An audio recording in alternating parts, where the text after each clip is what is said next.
नमस्कार, स्वागत है आपका जनता टीवी में। मैं हूं आपके साथ सचिन चौहान। चलिए रुक कर लेते हैं खबरों का। World cup T20 world cup 2025 में भारत की शानदार जीत पर मुख्यमंत्री योगी आदित्यनाथ ने सोशल मीडिया प्लेटफॉर्म एक्स पर पोस्ट कर खुशी जताई है। क्या कुछ लिखा है, एक बार देख लेते हैं।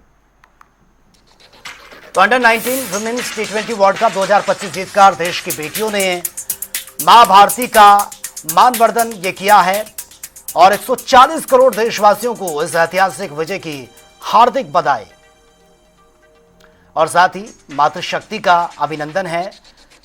आगे मुख्यमंत्री ने लिखा कि यह जीत सभी के उत्कृष्ट ध्येय निष्ठा और परिश्रम का प्रतिफल है, देश के युवाओं के लिए प्रेरणा है और आप सभी को स्वर्णिम भविष्य की अनंत शुभकामनाएं।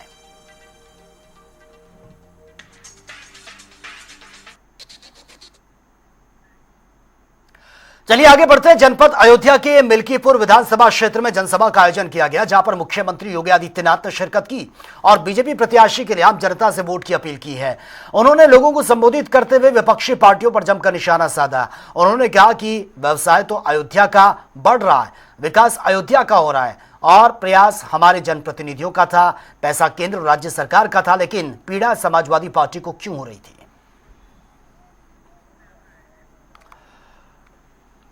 तो सीएम योगी का विपक्ष पर यह जमकर उन्होंने निशाना साधा है। उन्होंने कहा कि सब कुछ अच्छा चल रहा है, लेकिन जो तमाम विपक्ष जो पार्टियां हैं वो इस पर राजनीति कर रही है। और आपको बता दें कि ये प्रचार प्रसार किया गया मिल्कीपुर में गरजे है। मुख्यमंत्री योगी आदित्यनाथ प्रचार प्रसार करने के लिए पहुंचे थे।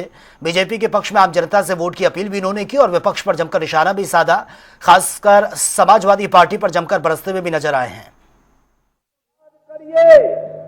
अगर अयोध्या की सड़कों को भारतीय जनता पार्टी की डबल इंजन सरकार ने 4 लेन की सड़कें नहीं बनाई होती, अयोध्या की रेलवे लाइन को डबल नहीं किया होता, रेलवे के स्टेशनों का सुदृढ़ीकरण और उसका सुंदरीकरण नहीं किया होगा, उसका विस्तारीकरण नहीं किया होता, और अगर इंटरनेशनल एयरपोर्ट का नामकरण अयोध्या में इस रूप में नहीं होता और इस रूप में उसका विस्तार नहीं होता, तो ये लाखों श्रद्धालु और पर्यटक जो आज अयोध्या धाम में प्रतिदिन आ रहे हैं, क्या ये आ पाता?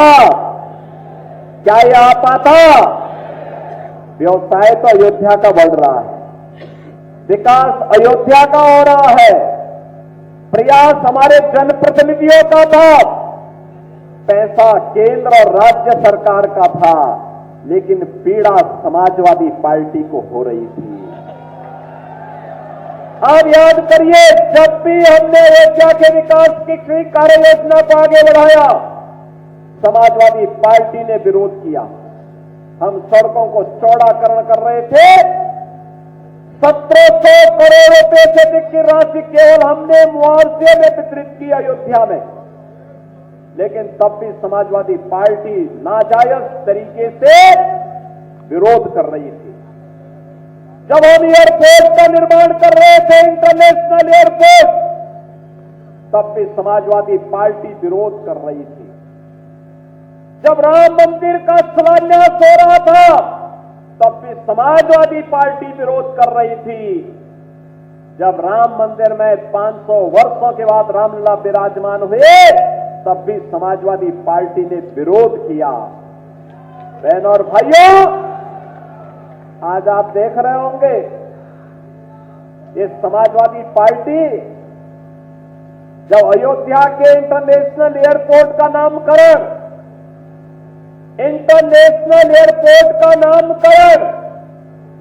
त्रिकालदर्शी ऋषि महर्षि वाल्मीकि के नाम पर किया गया, तब भी समाजवादी पार्टी ने विरोध किया था। याद करिए, जब हम लोगों ने अयोध्या में आने वाले श्रद्धालुओं की सुविधा के लिए बड़े बड़े रेल बसेरों के निर्माण का नामकरण निषाद राज के नाम पर किया था, निषाद राज गोहा के नाम पर किया था, तब भी समाजवादी पार्टी ने इसका विरोध किया था। और बहनों और भाइयों, जब भी हमने मां सबरी के नाम पर वहां पर कोई नामकरण वहां के भोजनालय क्या किया, तब भी समाजवादी पार्टी को पीड़ा हो रही थी। इस समाजवादी पार्टी की पीड़ा को आप समझ सकते हैं। चलिए आगे बढ़ते हैं। गोंडा में आर्द्र भूमियों के संरक्षण विषय कार्यक्रम का आयोजन किया गया था, जहां पर कार्यक्रम में मुख्यमंत्री योगी आदित्यनाथ ने मुख्य अतिथि के तौर पर शिरकत की। इस अवसर पर सीएम ने कार्यक्रम को संबोधित करते हुए कहा कि उत्तर प्रदेश के अंदर हम लोगों ने पिछले 8 सालों में 210 करोड़ वृक्षारोपण का काम किया है और उसमें 70% पौधे पूरी तरह से सुरक्षित भी हैं। मुख्यमंत्री ने कार्यक्रम को संबोधित किया। आर्द्र भूमियों के संरक्षण कार्यक्रम यह था जिसमें मुख्यमंत्री ने शिरकत की है और सीएम योगी ने कार्यक्रम में शिरकत की, पौधारोपण का भी जिक्र किया। उन्होंने कहा कि आज भी 70% जो पौधे हैं वो पूरी तरह से सुरक्षित हैं। विपक्ष पर भी जमकर बरसते हुए नजर आए हैं। तो मुख्यमंत्री योगी आदित्यनाथ जिन्होंने इस कार्यक्रम में शिरकत किया और तमाम गणमान्य लोग भी उनके साथ नजर आए। जो प्रधानमंत्री जी ने 2070 में नेट जीरो के लक्ष्य को प्राप्त करने के समय कदम बढ़ाने के लिए कहा है। कार्बन उत्सर्जन को न्यूनतम करना है। कार्बन उत्सर्जन न्यूनतम कब होगा? जब हम पॉल्यूशन पैदा करने वाले उन उपायों को रोकेंगे। आपने देखा होगा पहले लकड़ी में लोग भोजन बनाते थे, फिर केरोसिन मिला, देखा गया कि इसके दुष्परिणाम स्वास्थ्य के लिए भी ठीक नहीं है, प्रकृति के लिए भी, पर्यावरण के लिए भी ठीक नहीं है, तो उसमें सुधार किया गया। अब देश के अंदर 10 करोड़ से अधिक परिवारों को फ्री में रसोई गैस के कनेक्शन उपलब्ध करवाने का कार्य प्रधानमंत्री मोदी जी के नेतृत्व में हुआ। अब याद करिए कि ग्रीन एनर्जी कैसे सहायक हो सकती है। इस दिशा में भी नए नए प्रयास प्रारंभ हुए हैं और मैं इस अवसर पर यही कहूंगा कि उत्तर प्रदेश सरकार ने जो प्रयास प्रारंभ हुआ है, ग्रीन कवर यूपी का बढ़ा है। 210 करोड़ वृक्षारोपण का कार्यक्रम हम लोगों ने पिछले 8 वर्ष के अंदर उत्तर प्रदेश के अंदर किया और उसमें 70% पौधे सुरक्षित हैं और कहीं कहीं पे तो अच्छे जंगल बन चुके हैं। अच्छे वहां पे उनके द्वारा फॉरेस्ट कवर काफी अच्छा हुआ है। हमें इस दिशा में नए प्रयास करने चाहिए। गोरखपुर में इस दिशा में हम लोगों ने एक जटायु संरक्षण केंद्र भी बनाया है। मैं अक्सर उधर देखता हूं, बहुत अच्छा काम वहां पर हो रहा है। और भी जगह हम लोगों ने इस दिशा में नए प्रयास प्रारंभ किए हैं। चलिए खबरों में आगे बढ़ते हैं। महाकुंभ में हुई भगदड़ घटना पर उप मुख्यमंत्री केशव प्रसाद मौर्य ने दुख जताया है। उन्होंने कहा कि सरकार हादसे की पूरी तरह से जांच कर रही है, निष्कर्ष के आधार पर ही इस पर एक्शन लिया जाएगा। साथ ही उन्होंने दिल्ली विधानसभा चुनाव पर बीजेपी की जीत का बड़ा दावा भी कर दिया। तो महाकुंभ में जो भगदड़ हुई है उसको लेकर भी उन्होंने बयान दिया। उन्होंने कहा कि इसकी हर एक एंगल से जांच चल रही है और जांच में जो भी दोषी पाया जाएगा उसके खिलाफ एक्शन लेने की बात उन्होंने की है।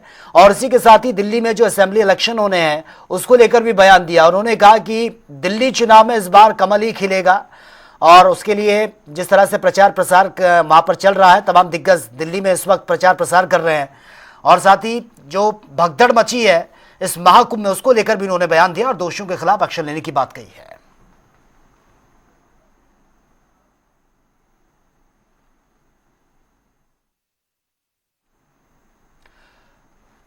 सरकार हादसे की पूरी तरह से जांच कर रही है, यह भी उन्होंने कहा और इसमें जो भी दोषी होगा उसके खिलाफ एक्शन लिया जाएगा, क्योंकि जो भगदड़ मची है उसके बाद से सरकार के जो प्रबंध वहां पर किए गए हैं उसको लेकर बहुत किरकिरी भी हो रही है, सवाल भी उठ रहे हैं। विपक्ष लगातार हमलावर नजर आ रहा है।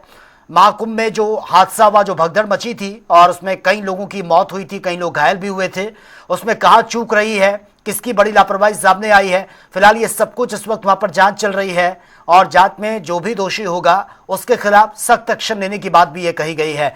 दिल्ली में असेंबली इलेक्शन को लेकर इस वक्त प्रचार प्रसार अपनी रफ्तार पकड़े हुए है। दिल्ली चुनाव को लेकर भी कहा कि दिल्ली में इस बार कमल खिलेगा, बीजेपी की सरकार दिल्ली में बनने वाली है। क्या कुछ कहेंगे इस मौके पर? देखिए, महाकुंभ में जो दर्दनाक हादसा हुआ वो दुखद है। हम लोग भी दुखी हैं, सभी लोग दुखी हैं लेकिन श्री अखिलेश यादव जी लगातार महाकुंभ जैसे इतने बड़े आयोजन पर टिप्पणी कर रहे हैं, राजनीति कर रहे हैं। मुझे लगता है कि जो स्वयं महाकुंभ में जाकर के एक वीआईपी की तरह डुबकी लगा करके आए हैं, बार बार इस प्रकार की बातें करना बहुत घटिया राजनीति है ये। और इसलिए मैं उनको कहता हूं कि सत्ता से बेदखल होने के कारण से उनका मानसिक संतुलन बिगड़ गया है, इसलिए अनाप शनाप बात करते हैं। लगातार वो आंकड़ों की बात कर रहे हैं कि लगातार जांच हो रही है, उसकी आयोग भी जांच कर रहा है, पुलिस भी जांच कर रही है, एसटीएफ भी जांच कर रही है। जो सच होगा, दूध का दूध, पानी का पानी हो जाएगा। श्री अखिलेश यादव जी के कहने से नहीं, ये सरकार अपनी जिम्मेदारी अयोध्या के सांसद रो रहे हैं फूट फूट करके कि उनकी वहां जो डेड बॉडी नौटंकी। समाजवादी पार्टी गुंडों, अपराधियों, माफियाओं, दंगाइयों की पार्टी है। इस प्रकार के जो भी अपराध होते हैं, सदा जांच के बाद लगभग समाजवादी पार्टी से ही रिश्ते उनके जुड़े निकलते हैं। वह भी जांच हो जाएगी, जो अपराधी होगा पकड़ा जाएगा, उसके खिलाफ कानून के हिसाब से कठोरतम कार्रवाई होगी। मिल्कीपुर के लिए कह रहे हैं, मिल्कीपुर में कमल का फूल खिल रहा है, दिल्ली में कमल का फूल खिल रहा है। बजट को लेकर बजट शानदार है, आपके लिए भी शानदार है, किसान के लिए भी, नौजवान के लिए भी, महिलाओं के लिए भी, गरीबों के लिए भी, मजदूरों के लिए भी, हर क्षेत्र का ध्यान रख करके जो शानदार बजट आया है स्वतंत्र भारत के इतिहास में, इससे बेहतरीन बजट नहीं आ सकता। मैं माननीय प्रधानमंत्री श्री नरेंद्र मोदी जी, वित्त मंत्री आदरणीय निर्मला सीतारमन जी को बधाई देता हूं इतना शानदार बजट लाने की। धन्यवाद। बजट और कुंभ को लेकर रामगोपाल यादव ने तुलना जो है भारत की पाकिस्तान और अफगानिस्तान से कर रहे हैं। अब प्रोफेसर साहब हैं, अब मैं ये नहीं कहूंगा कि वो फिर से पढ़ाई करें उसके बाद बोलें। दिल्ली में कमल का फूल खिल रहा है। दिल्ली कूड़े के ढेर नहीं, विश्व की राजधानी जैसी चमकेगी। अच्छा, इसलिए कमल खिलना जरूरी है। कुंभ में कुछ लोग राजनीति कर रहे हैं कुंभ के नाम पे सर। जो कुंभ के नाम पर राजनीति कर रहे हैं उनको भी जनता जवाब देगी। अच्छा सर, विपक्ष लगातार हमला कर रहा है, विपक्ष के ऊपर जनता हमला बदनाम करना चाहता है सरकार को, क्या सर? कोई बदनाम करने की कोशिश करेगा, झूठ की नाव ज्यादा देर टिकती नहीं। ठीक है। और वहीं कानपुर देहात के रसूलाबाद में मुख्यमंत्री सामूहिक विवाह कार्यक्रम विवादों में इस वक्त घिरा हुआ है। शादी बिना फेरे, बिना सिंदूर रस्म के यहां पर करवाई गई, जिसमें बाराती और जो जनती हैं वो काफी नाराज भी नजर आए हैं। साथ ही आयोजकों पर लापरवाही और सरकार की छवि धूमिल करने का भी आरोप है। और उसी को लेकर हमारे संवाददाता ने एक ग्राउंड रिपोर्ट तैयार की है। ये रिपोर्ट एक बार देख लेते हैं। अनोखे आयोजन में बिन फेरे हम हुए तेरे की कहानी आई सामने। आपको बात कर रहे हैं जनपद कानपुर देहात के रसूलाबाद नगर पंचायत के द्वारा आयोजित हुए मुख्यमंत्री सामूहिक समारोह विवाह कार्यक्रम की, जहां पर 124 जोड़े सम्मिलित होने थे, लेकिन कहीं न कहीं जिम्मेदारों की लापरवाही के चलते 110 जोड़े सम्मिलित हुए। वहीं पर हिंदू रीति रिवाज के जो यानी कि कार्यक्रम होना था, उस कार्यक्रम को दरकिनार करते हुए 110 जोड़ों को यानी कि बिन फेरे हम हुए तेरे की कहानी से विस्तार करते हुए पूरी तरीके से उन जोड़ों का एक दूसरे के हाथ थामा गया। वहीं पर आयोजक कार्यक्रम जो थे उनसे जब बात करने का प्रयास किया गया तो उन्होंने साफ तौर पर कैमरे से बोलने पर मना कर दिया। कहीं ना कहीं हिंदू रीति रिवाज को दरकिनार करते हुए 110 जोड़ों ने बिन फेरे हम हुए तेरे की कहानी दिखाई दी। वहीं पर पूरे मामले पर कहीं ना कहीं जो बराती थे, जनाते थे, उन्होंने कार्यक्रम आयोजकों पर लापरवाही का आरोप लगाते हुए कहा कि कहीं ना कहीं मुख्यमंत्री के आदेशों को दरकिनार किए गए और मुख्यमंत्री सामूहिक विवाह सम्मेलन जो कार्यक्रम का आयोजन होता है उससे कहीं ना कहीं सरकार की छवि धूमिल करने के लिए आयोजकों ने एक प्रयास किया था, जिसमें कहीं ना कहीं लापरवाहियां लगातार सामने देखने को मिली। अगर कम शब्दों में बात कही जाए तो कहीं ना कहीं उत्तर प्रदेश सरकार की जो महत्वाकांक्षी योजना थी वो उसको कहीं ना कहीं भ्रष्टाचार चढ़ाने की प्रयास स्थानीय आयोजकों ने किया है। अब देखना ये होगा पूरे मामले पर जिम्मेदारों की नींद कब टूटती है और कब इस कार्यक्रम में सत्ता के रूप से निकाला कर सामने लाया जाएगा। वहीं पर किसी भी जिम्मेदार अधिकारी ने अभी तक सटीक संख्या नहीं बता पाए कि आखिर में 124 जोड़ों में कितने जोड़े सम्मिलित हुए थे। रसूलाबाद कानपुर देहात से विशाल सिंह, जनता टीवी। खबर कुशीनगर से है, जहां पर पडरौना नगर पालिका में करोड़ों रुपए के भ्रष्टाचार का मामला सामने आया, जिस पर स्थानीय बीजेपी के विधायक मनीष जायसवाल ने मुख्यमंत्री योगी आदित्यनाथ को बकायदा पत्र लिखकर शिकायत की है। वहीं दूसरी तरफ जायसवाल ने नगर पालिका के कार्यकारी अधिकारी, जूनियर इंजीनियर और ठेकेदार पर मिलीभगत कर सरकारी धन के दुरुपयोग का भी आरोप लगा दिया है।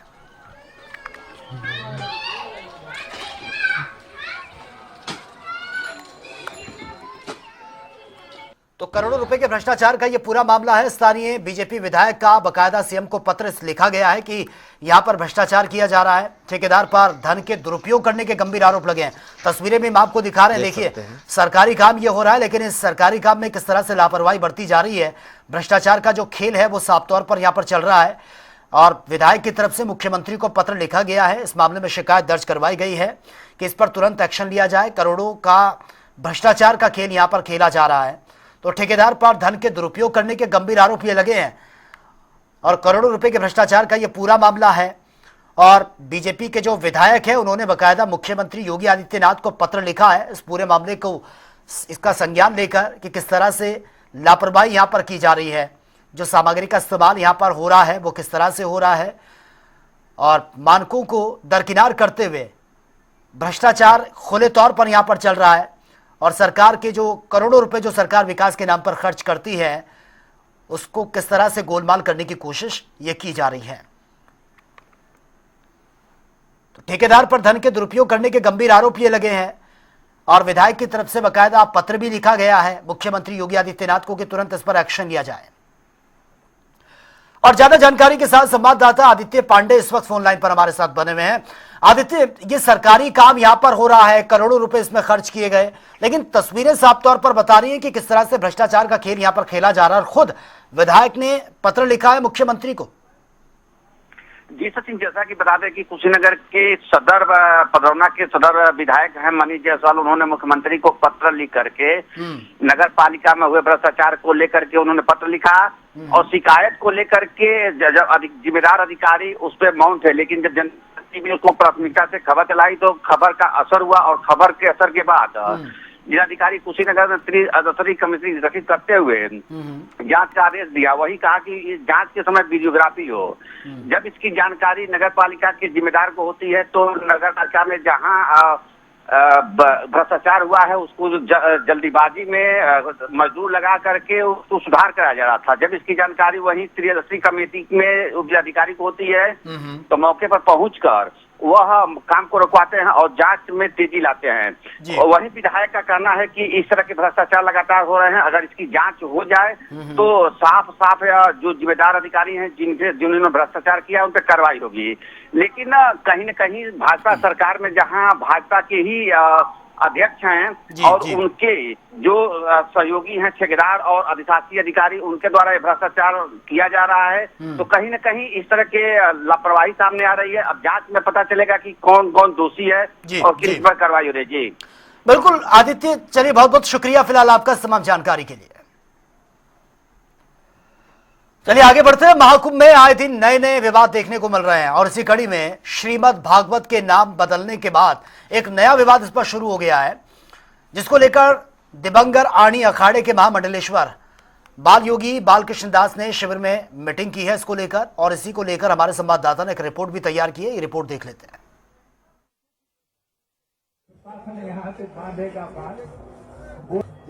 श्रीमद् भागवत का नाम बदलने पर जहां साधु संतों में आक्रोश है और आज दिगंबर अणी अखाड़े के महामंडलेश्वर जो है बाल योगी बालकृष्ण दास जी महाराज ने यहाँ एक बैठक बुलाई जिसपे सभी साधु संतों की एक मत है और आक्रोश है नारायण सेवा संस्थान के खिलाफ। महाराज जी, कौन से संस्थान ने ये भागवत को जो चेंज किया है उसमें साधु संतों और मीरा के खिलाफ अभद्र टिप्पणी की, क्या कहिएगा, क्या बैठक में निर्णय लिया? ये नारायण सेवा संस्थान वालों ने ये नारायण सेवा संस्थान वालों ने श्रीमद् भागवत गीता का नाम बदलकर सेवा महापुराण अमृतम के नाम से इन्होंने किया। तो इसमें सबका खंडन वंदन किया है, मीराबाई का खंडन किया है, संतों का खंडन किया है और गीता का भागवत का सबका खंडन करके पन्ने फाड़ फाड़ के उसमें से निकाले गए। क्या बैठक में निर्णय लिया गया साधु संतों के द्वारा, किस तरह की कार्रवाई होगी? आगे निर्णय लिया गया है कि आगे जाके इसका विरोध किया जाएगा और उनको निष्कासित किया जाएगा और उस पुराण को बिल्कुल वंचित किया जाएगा। पहले भी ऐसा हुआ था, आचार्य तुलसी ने गलत लिखा था तो उसको बंद कराया गया, तो इसको ही बंद कराएंगे। उनके हमारे साथ इनके शिष्य हैं बाल आचार्य योमीनाथ जी, ये बताइए किस तरह से किताबों किसने लिखा है और किस तरह से इसमें खंडन किया गया है, किस तरह से अभद्र शब्दों का प्रयोग किया गया, यहाँ तक कि साधु संतों को आतंकवादी बताया गया, क्या मामला है? सबसे पहले तो सीताराम, मैं आचार्य बाल योगी नोमीनाथ दास महाकुंभ प्रयागराज से आप सबकी सेवा में ये एक पुस्तक मेरे हाथ में आई थी जिसका नाम है श्रीमद् भागवत सेवा महापुराण अमृतम। भगवान व्यास ने जो ग्रंथ लिखा था ये उसका नाम बदल करके मूल ग्रंथ के नाम के साथ छेड़छाड़ करके इस पुस्तक को बनाया गया, जो कि शास्त्रोक्त अवधारणा के विरुद्ध है। उसके उपरांत वो कहते हैं कि ये जो पंथ परंपरावादी संत है ये आतंकवादी है। दो राजनेता साथ रह सकते हैं, डाकू रह सकते हैं, तो दो संत क्यों नहीं रह सकते? अगर नहीं रह सकते तो इनसे बड़ा कोई आतंकवादी नहीं है। आज कुछ संत मुनि समाज की समरसता को भंग करने का कार्य कर रहे हैं। इस किताब के पेज नंबर 59 पे उन्होंने ये वाली बात लिखी है। और उसके उपरांत जब इनका यहाँ मन नहीं भरा तो वो माँ मीरा के बारे में लिखते हैं कि माँ मीरा के पास एक भांड साधु माँ मीरा के पास आता है और वो कहता है कि मैं आपके पास अड़क सड़क करने के लिए आया हूँ। इसका मतलब होता है शारीरिक संबंध।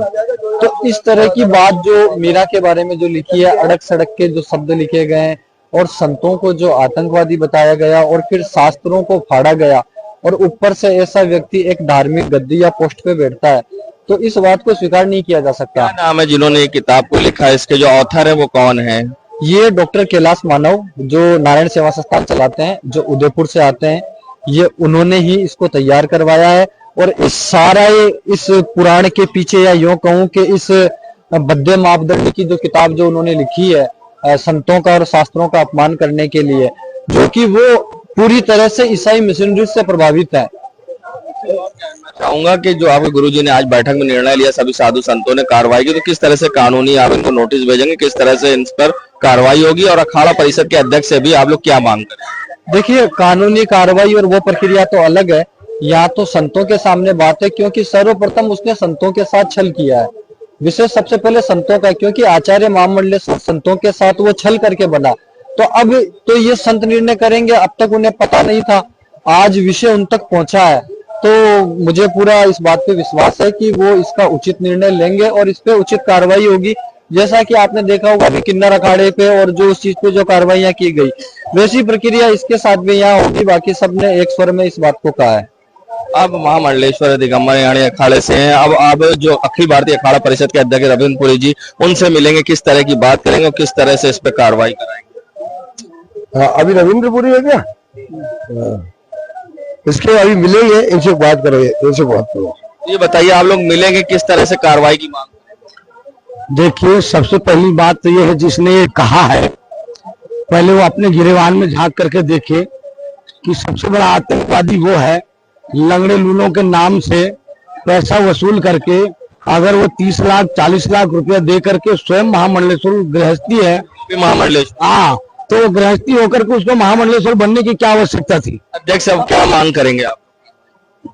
कार्रवाई अगर ऐसा कुछ लिखता है तो उसको प्रमाण लेकर के कार्रवाई तो ऐसी होगी कि दोबारा वो कुंभ में आएंगे नहीं, और आएंगे तो वो उसका उनको खामियाजा भुगतना पड़ेगा।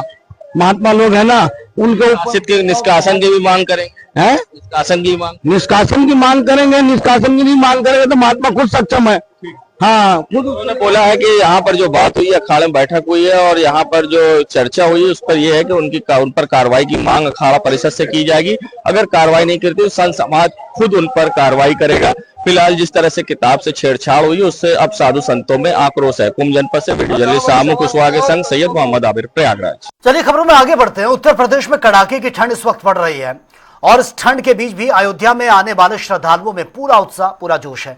कड़ाके की इस ठंड में भी अयोध्या में स्थित अयोध्या में हनुमान गढ़ी है, वहां पर भक्तों की भारी तादाद देखने को मिल रही है। यह रिपोर्ट एक बार देख लेते हैं। उत्तर प्रदेश में कड़ाके की ठंड पर आस्था भारी पड़ रही है। जी हां, हम बात कर रहे हैं अयोध्या की, जहां इस कड़ाके की ठंड के बीच अयोध्या में स्थित हनुमानगढ़ी मंदिर पर भक्तों की भारी भीड़ दर्शनों के लिए उमड़ी है।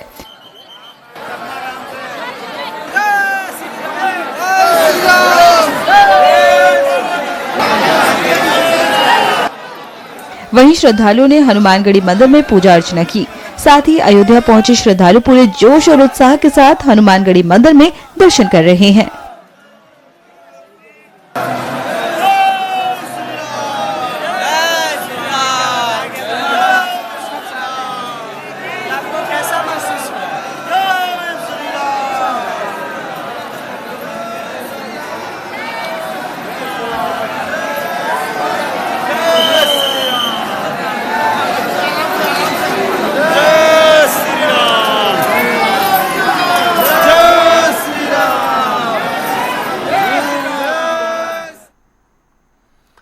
चलिए आगे बढ़ते हैं। वित्त मंत्री निर्मला सीतारमण संसद में अपना 8वां बजट उन्होंने पेश किया और बजट में मिडिल क्लास के लिए सरकार ने सबसे ज्यादा फोकस किया है। 12 लाख तक रुपए की जो इनकम है उसको पूरी तरह से टैक्स फ्री कर दिया। और वहीं दूसरी तरफ बजट पर कई मंत्रियों ने अपने स्टेटमेंट भी दिया है। एक बार देख लेते हैं। वो ये रही कि 12 लाख रुपए तक सालाना इनकम वालों को कोई भी टैक्स नहीं देना होगा। तो कहा जाए मध्यम वर्गीय या जो लोअर मिडिल क्लास फैमिलीज है उनको बड़ा लाभ मिलेगा इस बजट से। किस तरह से? देखिए, केंद्र की सरकार ने जो बजट पेश किया है उसमें महिलाओं को, किसानों को, नौजवानों को, बेरोजगारों को, व्यापारियों को, हर तबके को ध्यान में रख करके बजट प्रस्तुत किया गया है। इस बजट से प्रदेश में और देश में खुशहाली आएगी, लोगों को रोजगार मिलेगा, शिक्षा का भी प्रचार प्रसार होगा। जैसा आपने देखा कि मेडिकल कॉलेजों में सीट बढ़ाई गई, नए मेडिकल कॉलेज खोलने की बात की गई बजट में है। तो इस तरह जो किसान क्रेडिट कार्ड 3 लाख से बढ़ा के 5 लाख किया गया। तो जो भी बजट है वह प्रदेश के और देश के चौमुखी विकास के लिए बना है और इस बजट से आम आदमी बहुत खुश है। बजट है थर्ड लार्जेस्ट इकोनॉमी बनाने के लिए कारगर साबित होगा, जिसमें स्कूली बच्चे, गरीब के बच्चे और हमारे सरकारी स्कूलों को हाईटेक करना, बिहार को मखाना इंडस्ट्री लगाने से लेके नए एयरपोर्ट, ग्रीन हरित एयरपोर्ट से लेके हर डिपार्टमेंट, मतलब मुझे अब तक सेकंड टर्म हुआ, इतना शानदार बजट है कि मैं पूरे देश को शुभकामनाएं देता हूं। गरीबों के लिए, मिडिल क्लास, मध्यम वर्गीयों के लिए, सभी के लिए बहुत टैक्स से लेके हर जगह पे बहुत, कहीं पर भी बोझ नहीं आया, कहीं एक्स्ट्रा बोझ नहीं लादा गया। मैं साधुवाद यशस्वी प्रधानमंत्री मोदी जी को, श्रीमती निर्मला सीतारमण जी को कि क्या शानदार बजट पेश किया है। पूरे भारत को बहुत सारी शुभकामनाएं।